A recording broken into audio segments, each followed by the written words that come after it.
Captain Jake Morrison stood on the bridge of the Earth defense ship Relentless and watched the massive alien vessel approach. The ship was 10 times bigger than his own, shaped like a crystal mountain floating through space. Strange lights pulsed along its surface in patterns that hurt to look at directly. "Captain, they're sending a message," said Lieutenant Amy Chung from her station. "It's coming through on all frequencies," Jake nodded. "Put it on screen." The main display flickered and showed a creature that looked like it was made from living glass.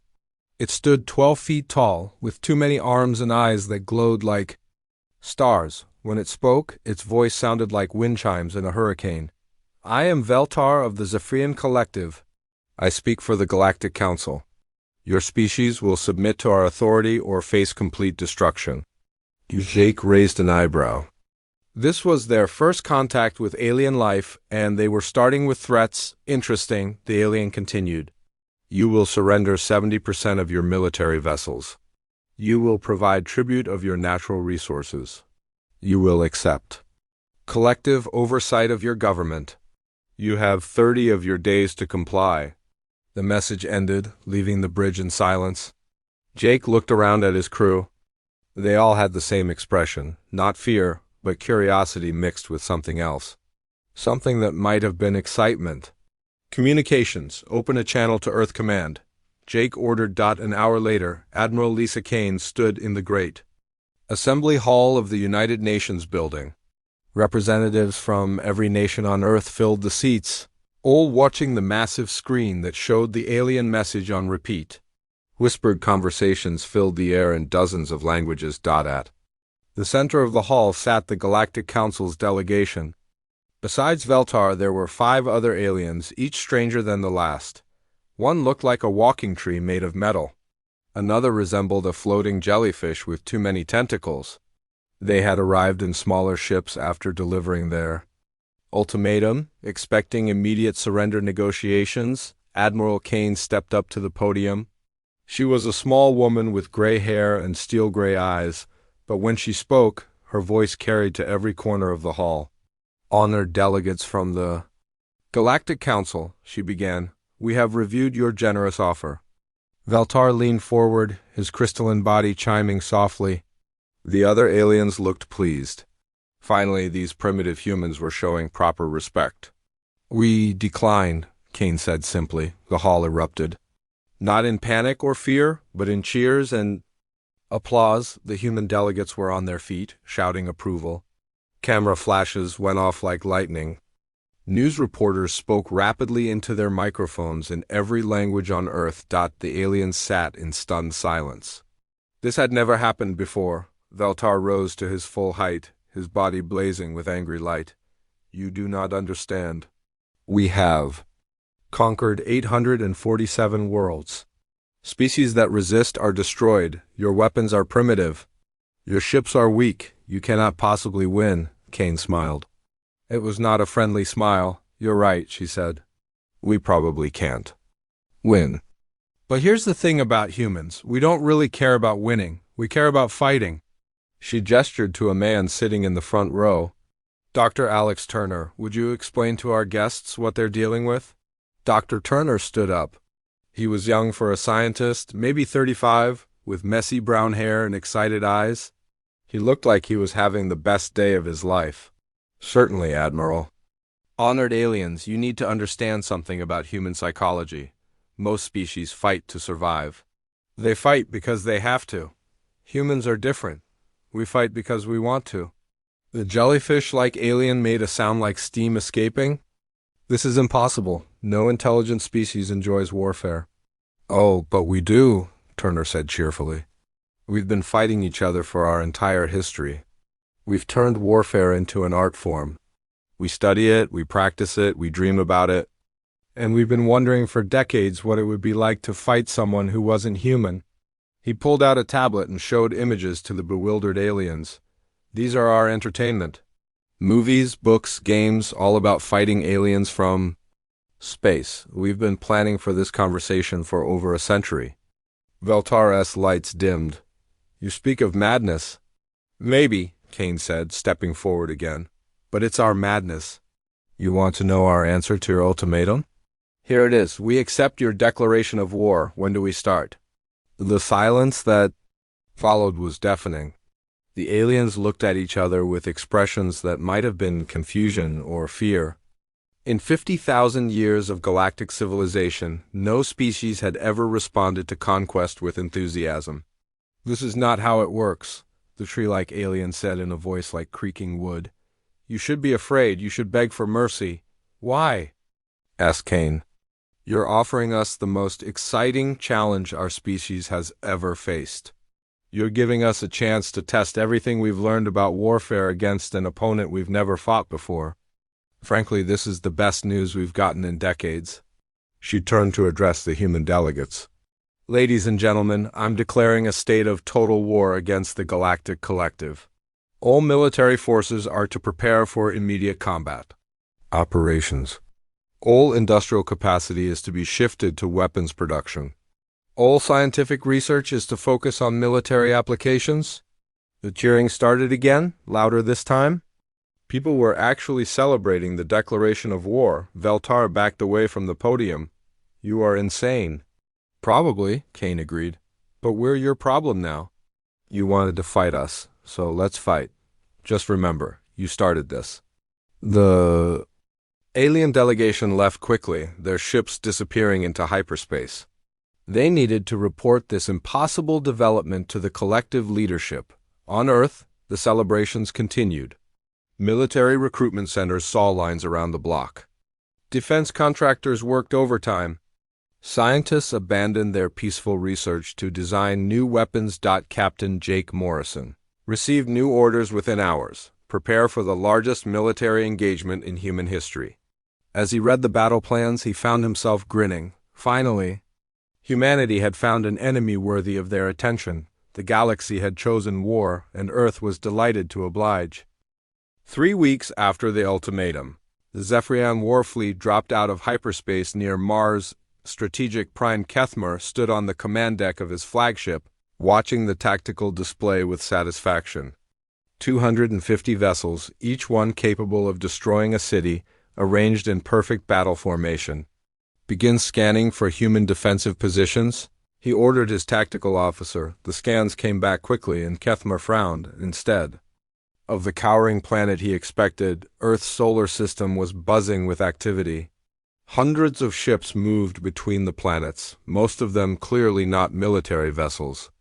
Sir, we're detecting mining ships, cargo haulers, and what appear to be passenger liners, reported his sensor operator. They all seem to be armed. Kethmer's mandibles clicked in confusion. Armed civilian vessels? This is against all civilized warfare protocols. On Mars Station Alpha, Lieutenant Colonel Maria Santos watched the alien fleet through her command scope. She had been working for 3 weeks straight, turning everything that could fly into a weapon of war. Mining ships now carried military-grade explosives. Cargo vessels had been fitted with missile launchers. Even the old passenger cruise ship Starlight Princess was now equipped with laser cannons. Colonel, we have incoming transmission from Earth Command. Her communications officer announced. Admiral Kane's face appeared on the screen. Maria, are you ready for this? More ready than I've ever been for anything in my life, Maria replied, with a grin. We've got 47 vessels of various sizes, all crewed by volunteers. Half of them are held together with duct tape and prayers, but every single person out here is itching for a fight. Good, remember, the objective isn't to win. It's to show them what they're dealing with. The transmission ended, and Maria turned to her fleet. On her tactical display, she could see Captain Rick Nelson in his converted mining ship Iron Maiden, Commander Jane Foster in the armed freighter Liberty Bell, and dozens of other vessels crewed by humans, who had volunteered for what everyone knew was likely a suicide mission. All ships, this is Santos. The aliens are moving into attack formation. You know the plan. Let's show these crystal jerks what humans do for fun. The first phase of the battle began exactly as Kethmer expected. His fleet advanced in standard formation, energy weapons charging, following tactics that had worked on hundreds of worlds. The human ships approached in what looked like complete chaos, no formation at all. Fire at will, Kethmer commanded. purple energy beams lanced out from the Zephyrian ships, striking the lid human vessels. 2 mining ships exploded immediately. A cargo hauler lost its engines and began spinning out of control. Then something happened that broke every rule in Kethmore's tactical manual. Captain Rick Nelson, his mining ship badly damaged and leaking atmosphere, accelerated directly toward the nearest Zephyrian cruiser. His communications channel was open, and the aliens could hear him laughing as he flew straight into their weapons fire. "This is Iron Maiden to all ships," Rick's voice crackled over the radio. "Remember what we used to do with asteroids that wouldn't break? Sometimes you just gotta hit them really, really hard." The Iron Maiden struck the Zephyrian cruiser at full speed. Both ships exploded in a ball of fire that lit up the space around Mars. "Impossible," Kethmore whispered. "No rational being sacrifices their ship for such minimal tactical gain, but the humans were just getting started." Commander Jane Foster's Liberty Bell launched a barrage of mining charges filled with radioactive waste from Earth's old nuclear plants. The charges weren't designed to penetrate enemy armor, but they didn't need to. When they exploded against the Zephyrian ships, they covered them in material that interfered with their sensors and communications. "Sir, we're receiving multiple distress signals from our forward units," his tactical officer reported. "They're reporting boarding actions." Kethmore stared at his display in disbelief. The humans were actually trying to board his ships in the middle of a space battle. Lieutenant Commander Pete Murphy had somehow gotten his converted yacht close enough to a Zephyrian destroyer to extend docking tubes. The security footage from the destroyer showed humans in crude spacesuits breaking through airlocks with nothing but cutting torches and small arms. They fought like they were enjoying themselves, shouting battle cries and making jokes even as enemy fire exploded around them. Dr. Helen Brooks watched the battle from Earth's command center, taking notes on everything she observed. She had spent 20 years studying human psychology, but watching her species in actual combat was revealing things she had never imagined. "Admiral, look at the biometric readings from our ships," she said, pointing to her screen. "Heart rates are elevated, but not from fear. Adrenaline levels are through the roof. These people are having the time of their lives." Admiral Kane nodded grimly. "It's what we expected, but it's still hard to believe. Our people are treating this like the ultimate extreme sport." On the tactical display, they watched as the converted cruise ship Starlight Princess, commanded by Captain Bob Wright, used its passenger loading ramps to deploy small fighter craft that had been built in civilian garages over the past 3 weeks. The fighters were little more than engines with guns attached, piloted by volunteers who had learned to fly them in video game simulators. The Zephyrian fleet was now in complete disarray. Their careful formations had been broken by human ships that seemed to appear from impossible angles. Captain Lisa Taylor had hidden her freighter behind one of Mars' moons and emerged to attack the alien rearguard.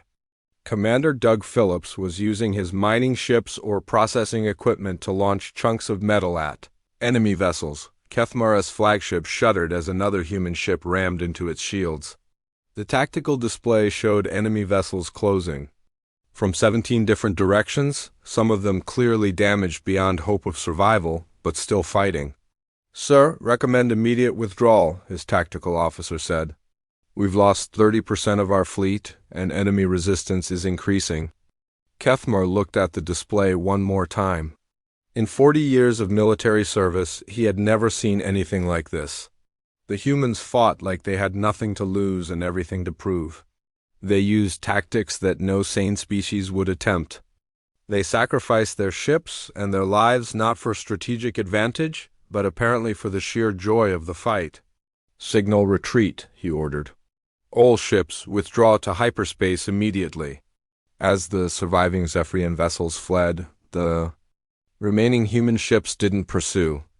Instead, they regrouped around Mars, their crews already planning repairs and modifications for the next engagement. Captain Rick Nelson was gone, along with 12 other volunteers, but their sacrifice had accomplished something unprecedented in galactic history. A primitive species had defeated a collective fleet in open combat. Admiral Kane received the battle report with mixed emotions. They had won, but at a terrible cost. Yet when she looked at the faces of the survivors on the communication screens, she saw not grief but excitement. They were already asking when the next battle would be. The galaxy was about to learn that some species don't just fight to survive. Some species fight because it makes them feel truly alive. The emergency session of the Galactic Council began 3 days after the battle near Mars. Council Speaker Tessara floated in her containment tank, her tentacles writhing with agitation. Around the great chamber, representatives from 47 different species sat in stunned silence as the battle reports were read aloud. "Impossible," muttered Ambassador Zekfo from the hegemony worlds. "A fleet of 250 vessels defeated by mining ships and cargo haulers. Strategic Prime Kethmore must be lying." Tessara's telepathic voice echoed in every mind. "Present. The sensor logs confirm everything. But there is worse news. The humans have not stopped fighting. They have launched attacks against 3 of our outposts." The chamber erupted in shocked whispers. In the 10,000-year history of the collective, no conquered species had ever gone on the offensive after their first defeat. On the mining station orbiting Kepler 442b, Station Commander Vextar was having the worst day of his career. His supposedly secure facility was under attack by a force that seemed to have appeared from nowhere. Colonel Pete Johnson crouched in a maintenance shaft that was barely wide enough for his shoulders. Behind him, 20 human Marines crawled through the darkness, following blueprints they had stolen from a collective database. The shaft led directly to the station's central command center, passing through what the aliens politely called the waste recycling system. "This is disgusting," whispered Sergeant Julie Martinez, her voice muffled by her breathing mask. "Yeah? But they'll never expect it," Pete replied cheerfully. "When was the last time you heard of anyone attacking through a sewer system?" The plan was vintage human military thinking. While the main force attacked from 17 different docking bays, drawing all of the station's defenders to the outer levels, Pete's team would emerge from the toilets and take control of the command center. It worked perfectly. Commander Vextar was coordinating the defense when the floor grate behind his command chair exploded upward. 20 humans in combat armor poured out of the hole, dripping with things he didn't want to identify. "Surprise," Pete said, pointing his rifle at the stunned alien. "I'm Colonel Johnson, Earth Defense Forces. You're under arrest." Vextar looked at the humans, then at the hole they had emerged from, then back at the humans. His species had been civilized for 8,000 years. They had rules about warfare, protocols about proper military conduct. Nobody attacked through the plumbing. "This is against all conventions of civilized combat," he protested weakly. "Sorry, we didn't get the rule book," Pete replied. "Now, are you going to surrender, or do we have to get creative?" The station surrendered 20 minutes later. 2 systems away, Captain Lucy Williams was demonstrating another aspect of human military thinking that baffled the aliens. Her ship, the Defiant, was hiding inside the Crimson Nebula, a cloud of radioactive gas that would kill most galactic species within hours. Lucy and her crew had been in the nebula for 6 days, waiting for the right moment. They wore radiation suits around the clock and took medicine that made them violently sick, but they stayed hidden in a place where no sane alien would look. "Captain, collective supply convoy approaching on Vector 7, reported her navigator. "Lieutenant Mark Davis." "Perfect timing," Lucy said, checking her radiation dosimeter. They were all going to need serious medical treatment when this was over, but the mission would be worth it. The Defiant emerged from the nebula like a ghost ship, its hull glowing with residual radiation. The collective convoy had no idea what hit them. Lucy's ship struck like lightning, destroying 2 cargo vessels and capturing a third before disappearing back into the toxic cloud. The surviving convoy commander sent a frantic message to his superiors. "Humans are hiding in the Crimson Nebula. They're willing to die from radiation poisoning for a minor tactical victory. We don't understand their psychology." Agent Danny Clark read that message 3 hours later from his position on the neutral world of Gamma Centauri. Danny was supposed To be a trade representative? But his real job was gathering intelligence on alien reactions to human military tactics. What he found amazed him. The aliens were terrified, but not for the reasons he expected. They weren't afraid of human weapons or ships or technology. They were afraid of human thinking. In a cantina frequented by off-duty collective officers, Danny listened to conversations that would have been classified as state secrets on any human world. The aliens talked openly about their fears because they couldn't imagine that humans would be clever enough to spy on them. They fight like they're insane, one Zephyrian captain was saying. They laugh while being shot at. They sacrifice their ships for victories that mean nothing. They attack through waste systems. It's worse than that, replied a hegemony intelligence officer. Our psychologists say they're actually enjoying the war. Their news broadcasts treat our battles like entertainment. They have something called sports commentary where civilians analyze our military tactics for fun. Danny almost choked on his drink. Earth's news networks had indeed started covering the war like a sporting event, complete with instant replays and expert analysis. The most popular show was called Battle Breakdown, where retired generals explained alien tactics to civilian audiences, the intelligence officer continued. They've turned warfare into their primary export. 3 neutral species have requested human military advisors. The Free Traders Union wants to hire human mercenaries. Everyone wants to learn how they fight. Back on Earth, Dr. Alex Turner was working on the problem of galactic psychology.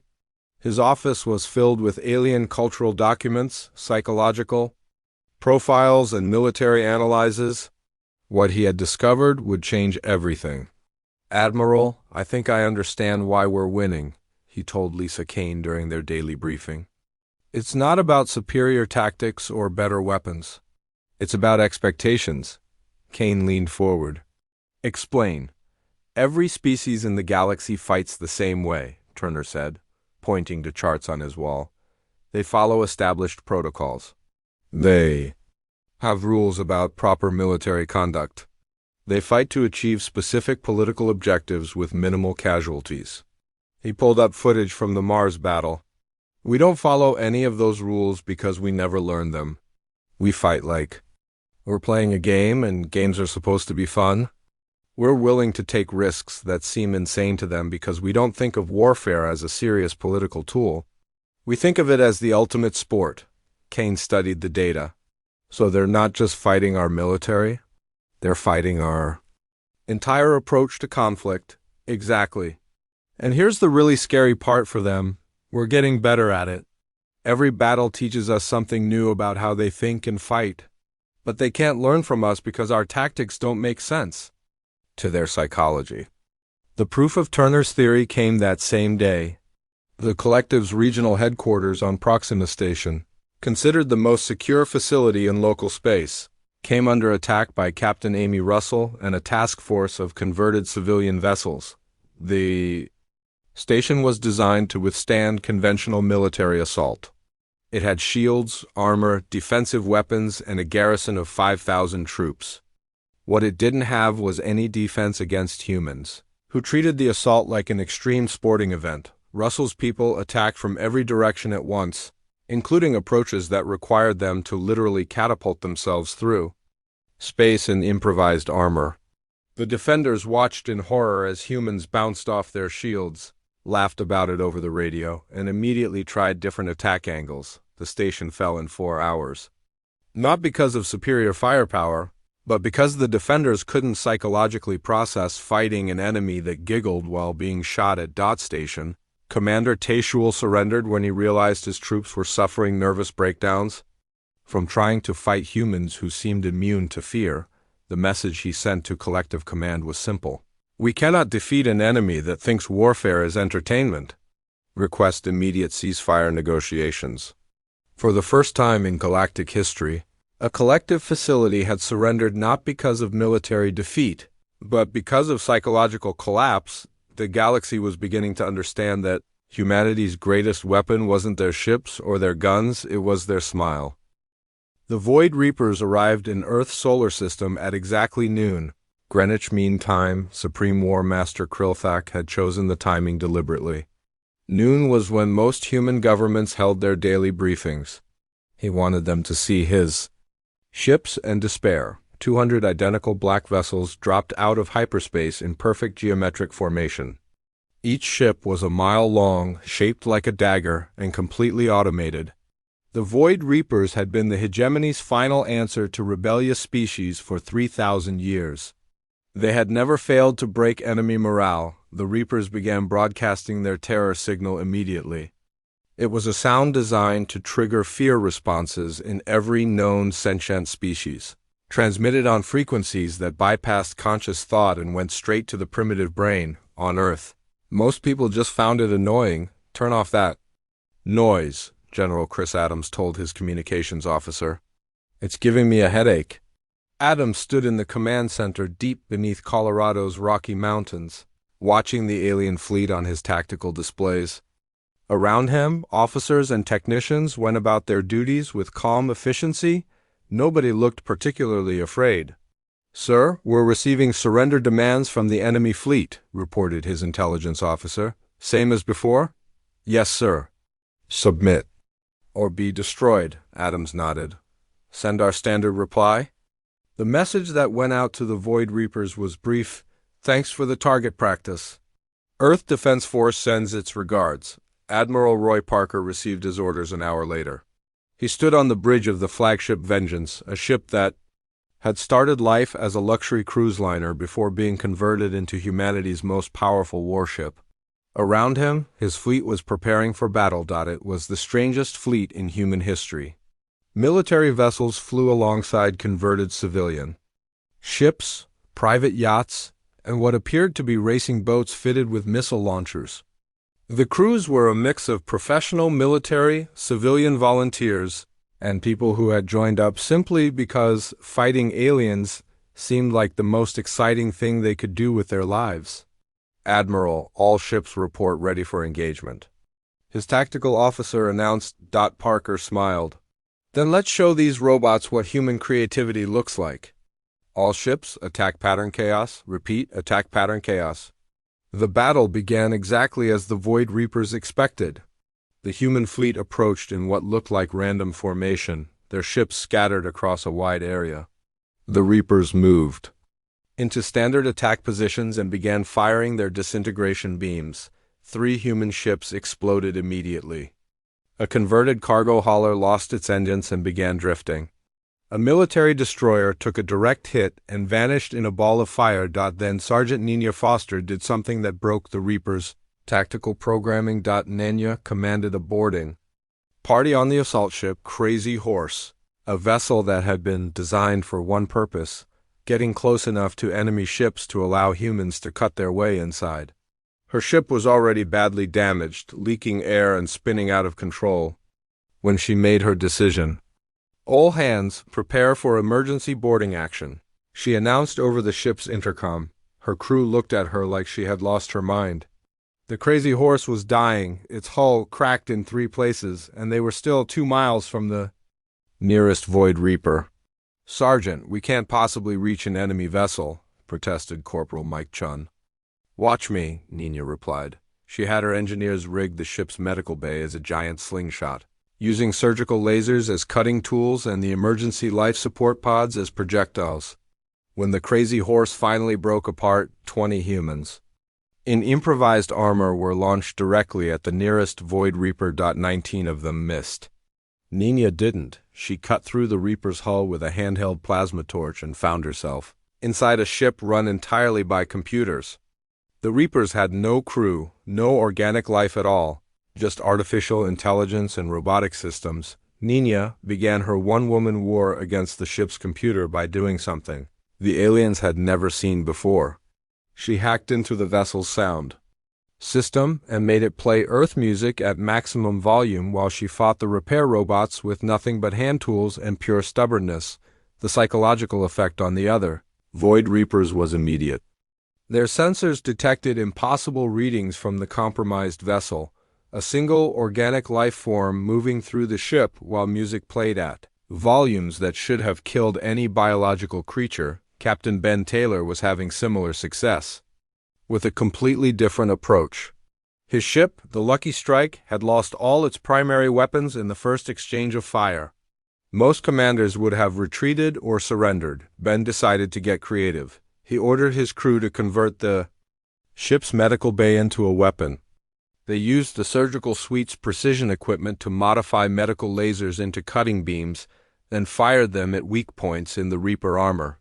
When that didn't work fast enough, he had his engineers jury-rig the food processing system to launch canned goods at enemy sensor arrays. "Sir, we're out of projectiles," his weapons officer reported. "Then we ram them," Ben said cheerfully. The Lucky Strike accelerated directly toward the nearest Void Reaper while Ben broadcast old Earth War songs over the communication channels. The robot ship's computers couldn't process what they were seeing. A damaged vessel making a suicide attack while its commander sang drinking songs. Dr. Kate Phillips watched the battle from her research vessel Curiosity, monitoring the biological readings from human combat personnel. What she saw changed her understanding of her own species forever. "These readings can't be right," she muttered, checking her instruments again, but they were accurate. Human brain chemistry was actually changing during combat. Adrenaline levels were off the charts, but so were endorphins and dopamine. The humans weren't just fighting the Void Reapers. They were getting high from the experience. "Admiral Parker, you need to see this," she transmitted to the flagship. "Kind of busy, right?" "Now, Doctor," Parker replied. His ship was currently engaged in a high-speed chase with 3 Void Reapers, using the wreckage of destroyed vessels as cover. "Sir, our people aren't just winning this battle. They're enjoying it. Their brain chemistry shows they're literally addicted to combat." Parker ducked as another disintegration beam passed over his head. That explains a lot, actually. The battle raged for 6 hours. Human ships used tactics that the Void Reapers' programming had never encountered. Ramming attacks coordinated with precision bombing runs, boarding actions launched from dying vessels, and weapons improvised from medical equipment and kitchen appliances. Lieutenant Colonel Sarah Murphy demonstrated the ultimate expression of human military thinking when her ship, the Defiant Spirit, was cut in half by enemy fire. Instead of abandoning ship, she had her crew separate the 2 halves and use them as independent attack vessels. The forward section, containing the bridge and weapons, continued firing while the rear section, loaded with explosives, was piloted remotely into the largest Void Reaper. Both halves of the ship were destroyed, but they took down an enemy vessel that was supposed to be indestructible. By the end of the day, half the Void Reaper fleet was destroyed or disabled. The remaining ships retreated to a safe distance, their artificial intelligence system sending desperate messages to Hegemony Command. The reports made no sense to the alien leaders.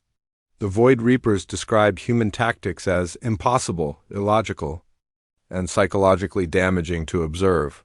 One ship's computer had apparently suffered a breakdown after watching humans turn a medical bay into an artillery piece. Supreme War Master Krilthak read the battle reports 3 times before accepting them as accurate.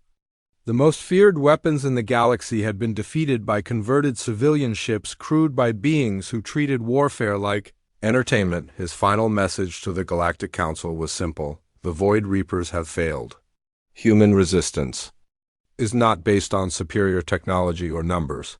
It is based on a fundamental difference in psychology that we cannot overcome with conventional weapons. On Earth, the celebrations lasted for 3 days.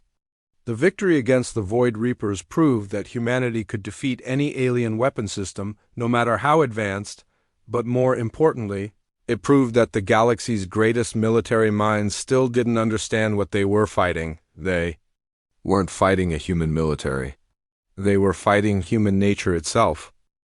6 months had passed since the first alien ultimatum, and the galaxy was in chaos. The Galactic Council met in emergency session for the 10th time, their great chamber filled with the sound of nervous whispers and clicking Council. Speaker Tessara floated in her tank, her tentacles pale with stress. Around her, delegates from dozens of species sat in uncomfortable silence. The reports coming from human space were beyond anything they could understand. The situation has become impossible, announced Ambassador Krelvin from the Zephyrian Collective. Humanity has defeated every military force we have sent against them. Worse, they appear to be enjoying the experience. Commander Tony Wright of the Earthship Wanderer was at that moment proving the ambassador's point. His vessel, along with 12 others, was hunting collective patrol ships in the Outer Rim territories. What had started as defensive warfare had become something the humans called war tourism. Contact bearing 207 Mark IV reported. His sensor operator, looks like a hegemony heavy cruiser. Tony grinned. Perfect. Signal the fleet. We found our entertainment for the day. His crew burst into excited chatter. Fighting aliens had become the most popular activity in human space. Civilian volunteers signed up for combat missions like they were going on vacation. Military service had a waiting list 3 years long.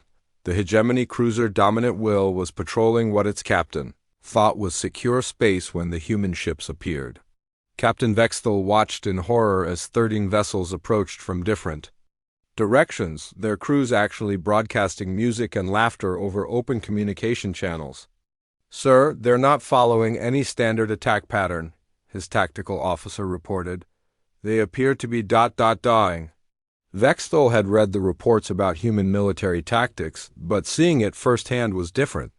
The human ships moved like they were performing some kind of dance, weaving between his defensive fire while launching attacks that seemed designed more to show off than to cause damage. Incoming transmission from the lead human vessel. His communications officer announced. Tony Wright's face appeared on the screen. He was smiling. Greetings, Hegemony ship. This is Commander Wright of the Earth Defense Forces. We're here to liberate your vessel from your oppressive government. Please prepare to be boarded. This is irregular, Vexthal replied. We demand to know your strategic objectives. Strategic objectives? Tony laughed. We're here because fighting, you guys, is the most fun we've ever had. Don't take it personally. The boarding action that followed was unlike anything in galactic military history. The humans cut through the cruiser's hull in 6 different places, their assault teams singing Earth songs as they fought through the corridors. They treated the ship's security systems like obstacles in an amusement park. Vexthal surrendered. When he realized his crew was more confused than frightened, they had been trained to fight rational enemies with logical goals. They had no idea how to resist people who seemed to think warfare was a form of recreation. On the neutral world of Sigma Draconis, Ambassador Veltar requested an emergency meeting. With Admiral Lisa Kane, the Galactic Council was ready to discuss terms, something that had never happened before in their 10,000-year history. They met in the same conference room where the war had begun, but everything was different now. Veltar looked older, his crystalline body dim with exhaustion. Kane looked exactly the same, except for the smile that never seemed to leave her face. Admiral Kane, the Council wishes to discuss a ceasefire, Veltar began formally. A ceasefire? Kane repeated. That's interesting. What are your terms? We propose a return to pre-war boundaries. Both sides cease all hostile actions. The collective withdraws its claims to human space. Kane leaned back in her chair. That's not good enough. Veltar's lights flickered with surprise. You reject our offer of peace? Oh, we'll accept peace, Kane said. But on our terms? The collective will withdraw from all conquered territories within 50 light years of Earth. You'll dissolve your forced tribute system. Any species that wants independence gets it. And you'll recognize Earth as a sovereign power with its own sphere of influence. Impossible. The Council will never agree to such terms. Kane's smile widened. Then we'll keep fighting until they do. It's not like we're in a hurry to stop. She pulled out a tablet and showed him the latest reports from human space. Do you know what's happened since this war started? Our economy has never been better. Military service is so popular we have to turn people away. Our entertainment industry is booming with war documentaries and combat analysis shows. 3 alien species have requested human military advisors. The Free Traders Union wants to hire us as mercenaries. Veltar stared at the data in disbelief. You've turned warfare into a commercial enterprise. We've turned warfare into our primary export, Kane corrected. And business is good, she leaned forward. Here's what you need to understand, Ambassador. Your people fight because you have to. We fight because we want to. You see this war as a problem to be solved. We see it as the best thing that's ever happened to us. The final blow to alien morale came when Captain Amy Russell led the largest human fleet ever assembled in an attack on the Collective's main military base at Alpha Centauri. The base was designed to withstand assault by entire battle fleets. It had never fallen to enemy attack. Russell's force included military ships, converted civilian vessels, and volunteers flying craft that had been built in garage workshops. They attacked singing Earth songs and broadcasting commentary like they were covering a sporting event. The base commander, Strategic Prime Morthuk, watched the human assault with growing horror. The attackers used tactics that violated every principle of civilized warfare. They launched boarding pods from damaged ships, improvised weapons from industrial equipment, and coordinated their attacks by shouting encouragement to each other. Over open communication channels, when human Marines broke into his command center, they were laughing. Admiral Kane sends her regards, said the squad leader, a young woman who looked like she was having the time of her life. We're here to accept your surrender. Morthuk looked at the humans, then at his defeated staff, then at the tactical displays showing his base overrun by enemies, who treated his most secure facility like a playground. Why aren't you afraid? He asked the question that had haunted the Collective for months. The Marine shrugged. Afraid of what? This is awesome. The Alpha Centauri base fell in 8 hours. The Collective's most important military installation was captured by people who seemed to think the entire operation was entertainment. The surrender came 3 days later. Ambassador Veltar arrived on Earth, with full authority from the Galactic Council to negotiate whatever terms humanity demanded. We accept your conditions, he told Admiral Kane in their final meeting. The Collective withdraws from human space. All tribute systems are dissolved. Member species may choose independence. Earth is recognized as a sovereign power. Kane nodded. Good. We'll also need trade agreements, cultural exchange programs, and mutual defense treaties with any species that wants them. Of course, the Council agrees to all terms. Veltar paused before asking the question that had tormented him since their first meeting. Admiral, now that you have won, what will you do with your military forces? Kane's smile was genuinely friendly. For the first time, we'll do what we've always done. We'll wait for the next challenge. The galaxy is a big place and we've barely started exploring it. She stood up and extended her hand to the alien ambassador. Besides, word is already spreading about human military effectiveness. We're getting requests for assistance from species all over the galaxy. Apparently, there are a lot of problems out there that need the human touch. Veltar accepted the handshake with a feeling that might have been relief or terror. The war was over, but humanity's impact on the galaxy was just beginning. Captain Jake Morrison, now commanding a fleet of hybrid human-alien vessels, prepared for his next mission.